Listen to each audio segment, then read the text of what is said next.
Ya Nabi salam alaika, ya Rasul salam alaika, ya Habib salam alaika, salawatullah alaika.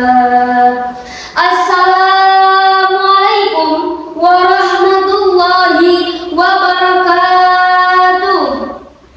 Alhamdulillahi hayyul baqi alladzi ad'ana ruhul afaqi wa razaqal mu'minina husnal ahlaqi wa tajallat rahmatahu bihim idza balaghat arwahuhum at-taraqi. Nahmaduhu tabaraka wa ta'ala wa nasta'inuhu 'ala ashabi wal masyaqi wa na'udzu bi nurihi wajhil karim min dhulumati syaqi wasyirki wasyiqaqi wa nas'aluhu salamata minan nifaqi wa su'il ahdaqi.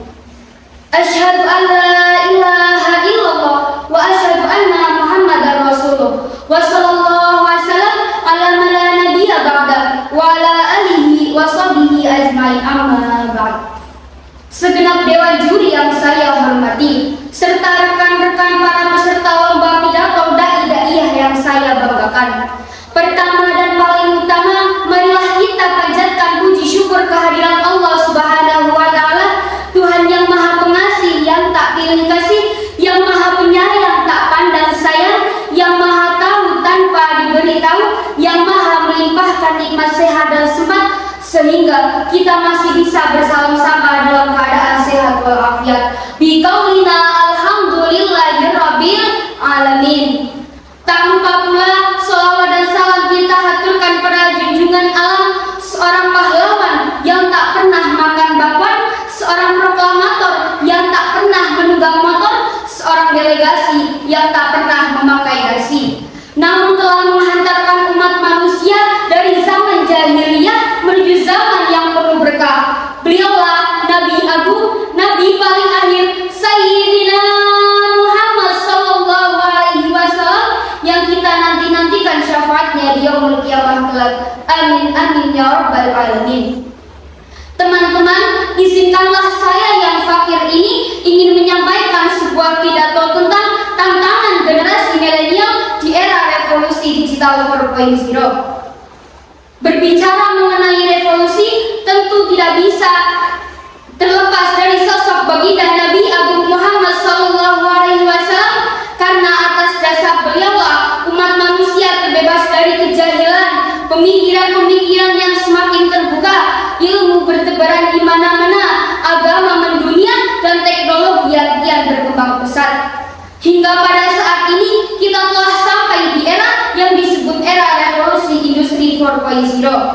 Era ini bermula sejak tahun 2018 yang pertama kali diperkenalkan oleh Profesor Klaus Schwab, di mana pada era ini seluruh perkembangan teknologi difokuskan kepada teknologi-teknologi yang bersifat digital.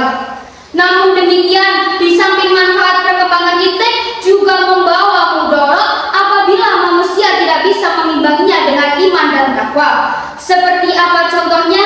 Lihat saja, zaman sekarang sering kita jumpai pemandangan menuju azan maghrib yang dulu dihiasi dengan lalu lalang anak-anak kecil berbaju koko dengan Al-Quran diperlukan.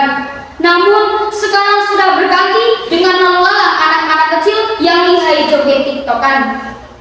Majelis taklim yang dulu ramai dikunjungi para remaja, sekarang para remaja lebih memilih rebahan sambil selfie.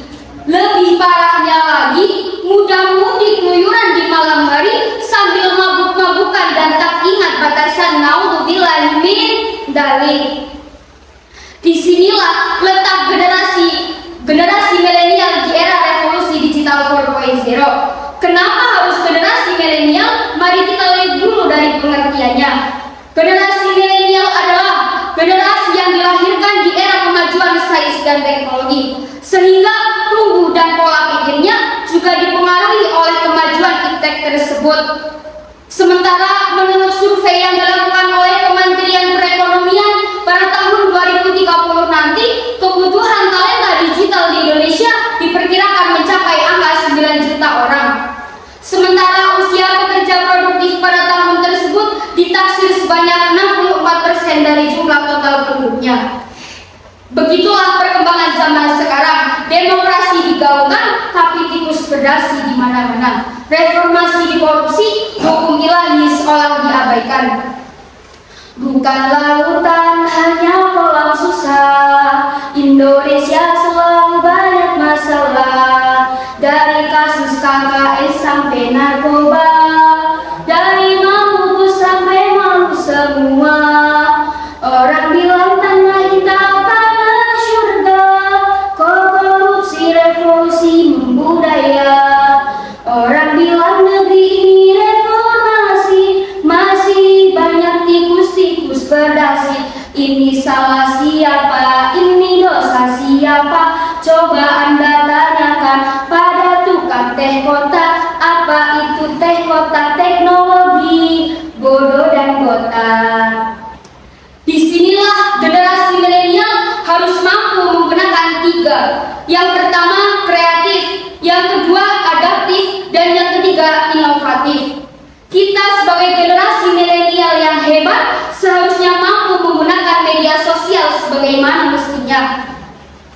Harus mencontohkan perilaku yang positif, bukan perilaku yang cenderung negatif, sebagaimana yang tertuang dalam Al-Quran surah Al-Anbiya ayat 107 yang berbunyi, A'udzu billahi minasyaitonir rajim. Bismillahirrahmanirrahim. Wa ma arsalnaka illa rahmatan lil alamin. Shadaqallahul adzim. Yang artinya, dan tidaklah kami mengutus panjenengan Nabi Muhammad SAW melainkan untuk menjadi rahmat bagi semesta alam. Pisau diasah untuk bertani, dibawa ke ladang, naik berdati. Selesai sudah ceramah ini, semoga bisa membawa arti. Unggur maqala wala tanggur maqala. Lihat apa yang dibicarakan, jangan melihat siapa yang berbicara. Syukran kasiran ala ihtimalikum. Summa